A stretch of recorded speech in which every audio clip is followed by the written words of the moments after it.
So hello guys, আসসালামু আলাইকুম।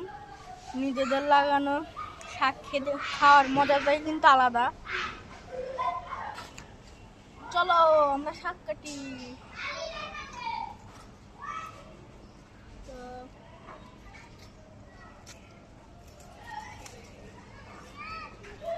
শাকটা দেখতেই কিন্তু খুব মজাদার, মনে হয় এখন খেয়ে ফেলি, কিন্তু না, রান্না করার নিজেদের ছাদ বাগান থেকে কিন্তু মানে সবজি কাটার মজাটাই আলাদা।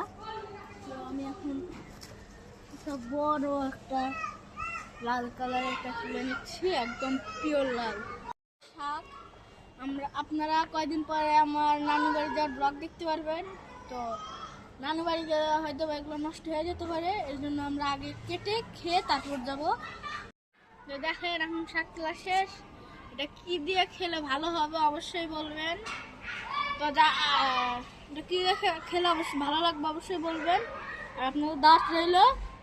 আর যা বলতেছিলাম, আমার নানু বাড়ি যাবো, তো কিছুদিন পর থেকে আর দারুণ দারুণ আরো ভিডিও পাবেন। Bye bye.